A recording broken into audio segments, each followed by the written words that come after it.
walking downtown and I'm okay. He's got it all figured out. It's what they all say, yeah. Assalamualaikum warahmatullahi wabarakatuh. Perkenalkan, nama saya Karin Adisti Aprilia dari kelas Farmasi C. Di sini saya akan menjelaskan tentang kation, timbal Pb2+, dan anion oksalat C2O4-2-. Kation adalah ion-ion yang bermuatan positif. Kation Pb2+ termasuk kation golongan 1 yang membentuk endapan jika direaksikan dengan asam klorida encer. Nah, di sini untuk mengidentifikasi kation Pb2+, saya mengambil jurnal dengan judul Analisis Logam Timbal atau Pb pada lipstik yang beredar di Kecamatan Pasar Jambi. Untuk pendahuluannya, lipstik adalah produk kosmetika yang dibuat dari cetak tuang. Bahan berbasis padatan yang mengandung bahan pewarna terlarut dan atau tersuspensi yang memenuhi kriteria atau persyaratan sebagai pewarna. Sediaan ini mengandung lilin, minyak, dan pewarna sebagai 3 bahan utama dan beberapa bahan tambahan sebagai antioksidan, pengawet, dan parfum. Dalam produk kosmetik mengandung logam berat seperti timbal atau Pb yang berasal dari beberapa bahan alami seperti pewarna dan pigmen atau peralatan yang digunakan selama proses produksi. Timbal atau Pb dapat membahayakan kesehatan yang serius seperti keracunan akut dan kronis, serta perubahan patologis organ. Hal ini dapat menyebabkan penyakit pada sistem kardiovaskular, ginjal, tulang, dan hati. Bahkan dapat menyebabkan kanker saat timbal atau Pb berlebihan terakumulasi dalam tubuh manusia. Maka perlu dilaksanakan pengujian mengenai kadar logam timbal atau Pb yang terkandung dalam sediaan lipstik yang beredar di Kecamatan Pasar Jambi. Nah, di sini ada alat dan bahannya. Pertama ada alatnya yaitu lemari asam, timbangan analitis, hot plate, pipet mikro, kertas saring Wetman nomor 42, alat-alat gelas laboratorium. Dan untuk bahannya di sini ada HNO3 65%, H2O2 30%, KI, NaOH, HCl, lipstik, dan Aquades. Untuk metode penelitiannya, pertama ada metode pengambilan sampel, di mana sampel yang digunakan yaitu satu merek lipstik yang terregistrasi oleh BPOM yang beredar di Kecamatan Pasar Jambi. Sampel diperoleh dari 5 toko. Setiap toko diambil 2 sampel. Jadi total sampel yang dianalisis yaitu 10 sampel. Yang harganya sekitar antara 10.000 sampai 12.000, serta memiliki seri warna yang diminati oleh masyarakat yaitu orange pink. Yang kedua ada preparasi sampel, di mana pertama kita harus menimbang masing-masing 1 gram sampel dimasukkan ke beker gelas pirek 100 ml. Kemudian ditambahkan 20 ml HNO3 65%. Lalu dipanaskan menggunakan hot plate dengan suhu 100 derajat Celcius. Proses dilakukan hingga hilangnya asap berwarna coklat. Nah, ketika asap sudah hilang, ditambahkan 1 ml H2O2 pekat untuk mempercepat proses oksidasi. Lalu, larutan didinginkan terlebih dahulu dan ditambahkan aquabides hingga 50 ml. Penyaringan dilakukan dengan kertas saring Wetman nomor 42. Nah, metode selanjutnya ada uji kualitatif kation timbal Pb2+.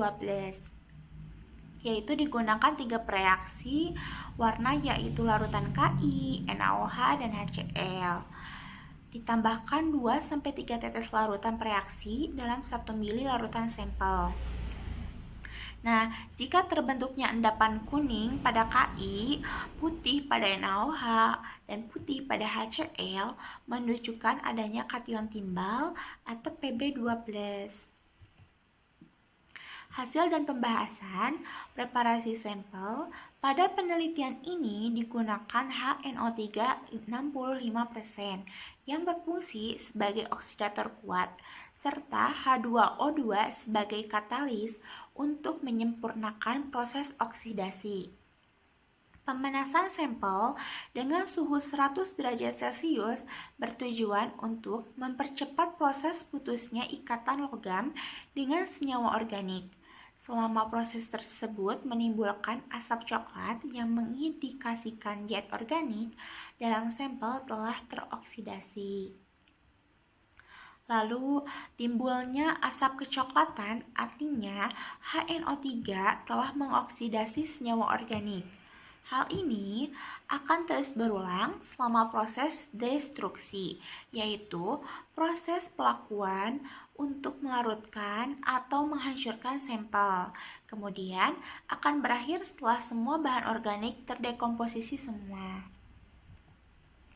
Selanjutnya ada hasil dari uji kualitatif kation timbal Pb2+. Di sini dapat dilihat pada tabel bahwa yang reaksinya positif yaitu pada larutan Ki, sedangkan pada HCl dan NaOH itu negatif hasilnya. Identifikasi kualitatif adanya kandungan logam berat dalam kosmetik dapat dilakukan dengan menambahkan reagen tertentu pada sampel kosmetik. Melalui penambahan ini, sampel yang telah dipreparasi akan memberikan hasil berupa perubahan warna larutan atau reaksi yang menghasilkan endapan dengan warna tertentu. Hasil yang diperoleh dari 10 sampel lipstik yang positif mengandung logam berat, timbal, atau Pb ditandai dengan terbentuknya endapan kuning oleh reagen Ki. Nah, kesimpulannya pertama, jika timbulnya asap kecoklatan pada proses destruksi, berarti HNO3 telah mengoksidasi senyawa organik.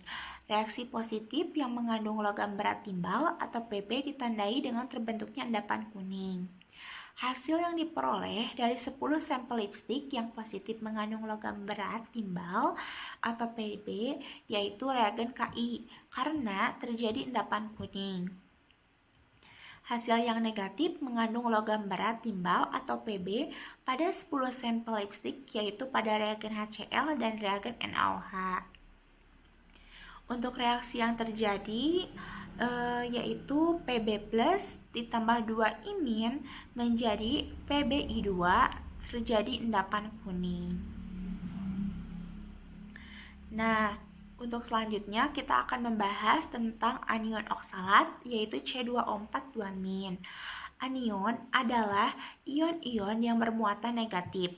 Anion C2O4-2- termasuk anion golongan sulfat yang anionnya mengendap dengan Ba2+ dalam suasana basa.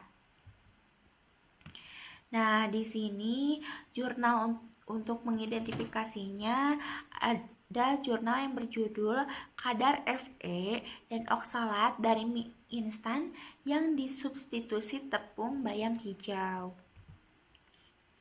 Nah, untuk pendahuluannya, bayam merupakan sayuran yang baik dikonsumsi penderita anemia. Bayam tersusun atas komponen yang dapat meningkatkan bioavailabilitas Fe non-hem, yaitu vitamin A dan vitamin C. Komponen yang dapat menghambat penyerapan Fe adalah oksalat. Oksalat merupakan zat anti gizi yang ditemukan pada bayam sebanyak 400-600 mg per 100 gram. Oksalat yang tinggi pada bayam dapat memberikan efek negatif terhadap penyerapan kalsium dan zat besi oksalat. Dalam bentuk kalsium oksalat dapat terdekomposisi oleh panas menjadi CaCO2, CO, dan CO2. Hal ini dapat dijadikan acuan bahwa diversifikasi produk yang memanfaatkan bayam dalam proses pengolahan dan pemanasan pangan seperti pada pembuatan mie instan. Lalu ada alat dan bahan yang diperlukan.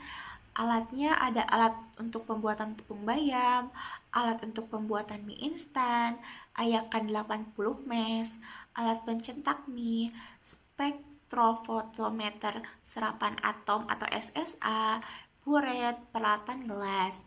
Dan untuk bahannya ada tepung terigu atau hard flour, bayam atau tepung bayam, minyak goreng, garam, soda kue, HNO3, HCl O4, H2SO4, dan KMNO4.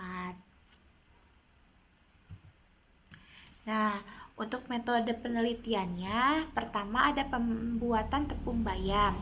Bayam disortir dan diambil bagian daunnya, kemudian dicuci. Selanjutnya, bayam dikeringkan menggunakan panas dari sinar matahari.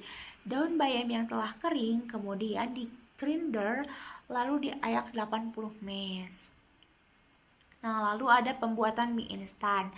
Tepung terigu dan tepung bayam 100 gram, air 47 ml, garam 1,5 gram, soda kue 0,1 gram, dicampur lalu didiamkan selama 10 menit. Nah, setelah didiamkan, adonan dibentuk lempengan kurang lebih 1 mm atau milimeter, kemudian dicetak menggunakan alat pencetak mie. Mie yang telah dibentuk dipotong sebanyak 20 cm. Mie tersebut dikukus selama 1 menit. Nah, untuk mie goreng pada suhu 150 derajat selama 22 menit. Nah, untuk selanjutnya ada analisis kadar oksalat. Pertama, sampel yang sudah dihaluskan diambil sebanyak 25 gram. Kemudian ditambahkan 10 ml Aquades. Dikocok 15 menit, lalu disaring menggunakan kertas saring. Filtrat atau air hasil saringan ditambahkan 10 ml H2SO4. Kemudian difiltrasi dengan KMNO4 hingga berubah warna menjadi merah muda. Nah, untuk hasil dan pembahasannya, hasil penelitian menunjukkan bahwa ada pengaruh substitusi tepung bayam terhadap kadar oksalat mie instan kering dan rebus.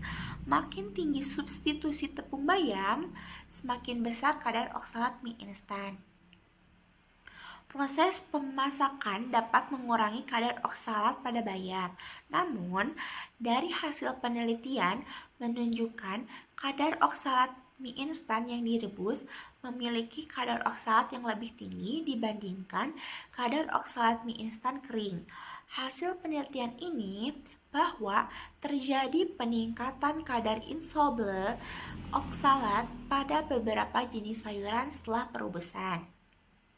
Tingginya kadar oksalat pada mie instan rebus ini diduga karena berkurangnya komponen solid larut air selama proses perebusan melalui mekanisme cooking loss. Kesimpulannya, substitusi tepung bayam pada pembuatan mie instan dapat meningkatkan kadar oksalat pada mie instan kering dan mie instan yang direbus. Makin tinggi tingkat substitusi tepung bayam, semakin tinggi kadar oksalat mie instan tersebut.